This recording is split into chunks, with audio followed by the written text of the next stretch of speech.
2020 has been quite an interesting year, but it's also been a great year for us budget phone lovers. If you don't want to spend $1,000 on a phone and rather spend about $300 to $400 and still get a near flagship experience, it's been a terrific year. We've got phones from like Apple and the iPhone SE, and then OnePlus with its Nord, and of course this phone now, the Google Pixel 4a. It's finally out. We've waited for a long time to get this phone. Once again, thank you Google for sending us this phone. As always, everything we say in this hands-on and in Lead Us For review, she's going to be reviewing this phone. Everything we say is our own. It's our own thoughts. Whatever our opinions are, it's our own. Google's not telling us what to say. They're not going to be watching these videos before we release them. So yes, I have been waiting to see what Google will throw out this year. For $349, this looks like a very promising phone. So let's begin our journey to figure out whether this is the king of the COVID-19 budget phones. I'm Alex, and you are entering the Sypnotix.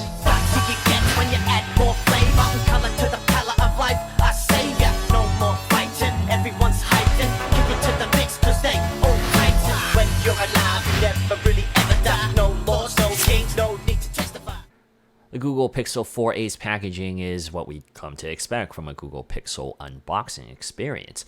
It looks just like a Google Pixel 4 box. With only one offering of 6GB of RAM and 128GB of storage, it's very basic, but it's a solid offering. This year's budget phone is only at $349, so we're going to be very interested to see what Google has cut out of this phone to get it at this price point when I cover all of that in this video. The Google Pixel 4a is just black. Literally, it literally is just black. Google is only selling it in one color, and that's the black color.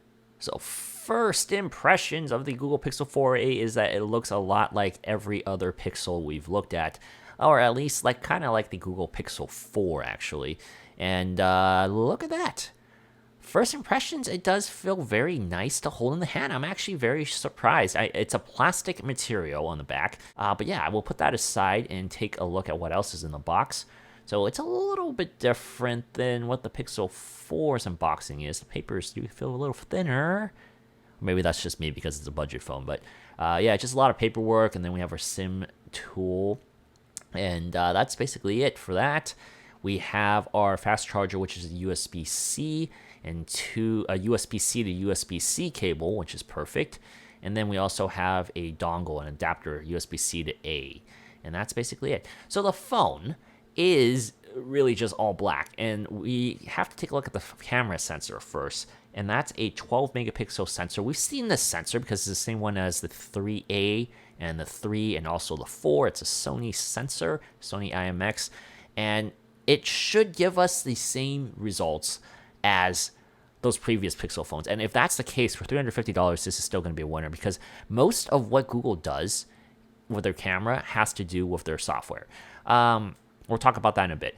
But the back feels nice. It's plastic, but there's this nice coating. It feels nice in the hand. It's not very fingerprinty, smudgy like the glass backs. So I do like that. It feels very nice. We'll see how durable it is in our full review. But it feels nice to hold. There's nothing on the side there, and then at the top we have a headphone jack. So for budget space we have a headphone jack, and of course here's the mint green power button, the only difference here on this phone. Everything else is black. And then we have volume rockers, which are really clicky, and on the bottom of the phone we have a USB-C port and your speaker. So this is a very clean phone. And then in the front we have that 8 megapixel selfie camera, that hole punch camera that shoots 1080p at 30 frames per second for video. So while we boot up this phone, let's actually compare this with one of its closest competitors, which is the Apple iPhone SE, which I reviewed this and I thought this was one of the best budget, not only budget phones, but just offerings in general. As you can see, the phones are very comparable in size, which I absolutely love. I think this is the perfect size, once again, for most smartphone users. And the build material is different. Obviously, the iPhone feels a lot more premium than the Pixel. But at the same time, the Pixel starts at $349 and the iPhone starts at $399. And the Pixel has 128 gigabytes of storage. And the base model that I have for the iPhone SE does not. It only has 64 gigabytes. One thing we're going to keep an eye on for sure is the battery life. It's 3,140 milliamp hours, which is bigger than the sub 3,000 one on the Pixel 4. So it's about the same size with a less power hungry processor. There's no 5G on this phone. So I'm expecting better battery life than the Pixel 4. So now with the phone booted up, you can see right off the bat that this is a stock Pixel experience. We've come to expect this. We don't really need to talk about software here because it's more of the same. All the Pixel phones basically look and feel the same way in terms of how the software works. The only thing we're going to have to figure out is the Snapdragon 730 because we haven't used this processor before. We don't know how smooth it is. So when Lita reviews this phone, we're going to give you our thoughts on this in our full review of this phone. But stock Android is always good, and you do have Android 10 on here, and we're going to get 3 years of software updates from Google, so that is a plus for sure. Now the display is a 5.81 1080p display. It's an OLED display, and it has 443 ppi, which is a terrific count for a budget phone.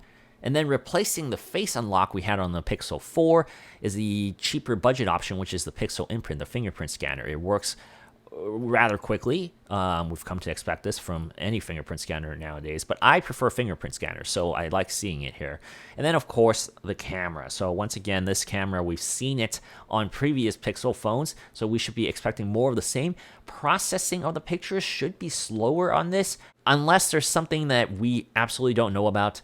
It should be more of the same from what we've come to expect from Google. And that's exciting because this is a $349 phone.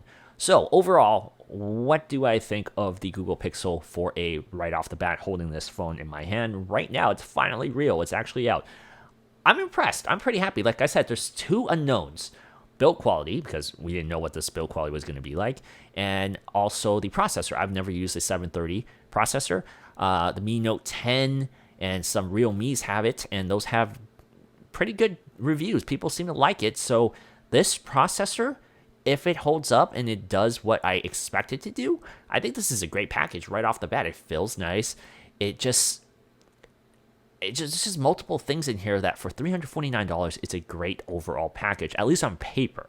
Once again, with our final testing of it in Lita's time, using her apps and all that, and it does have USB-C. Oh, no wireless charging, by the way. That's something that Google had to take away, and we also lost the squeeze function, but there is a headphone jack, so I do think a lot of people would rather have the headphone jack than squeezing the phone. Qi charging, I would love to have that here, but you're also getting a great camera on here. And I don't like the camera on the iPhone SE, even though the iPhone SE has Qi charging. So it's give or take. You're not going to have everything. There's no perfect phone in this budget space. But at least I do feel like right now the Pixel 4a is very competitive. And I claim that the iPhone SE was the best overall phone, like overall package a majority of people should buy. And I'm telling you right now, I feel like the Pixel 4a, at least initially, seems like it's a competitor. It's in the ballpark. And that is high praise for me right there, just, as a budget phone hunter. Well, look at that. You made it to the end of the video. Be sure to subscribe, follow us at all our social media links, and also definitely check out our website, Sypnotix.com. You won't regret it.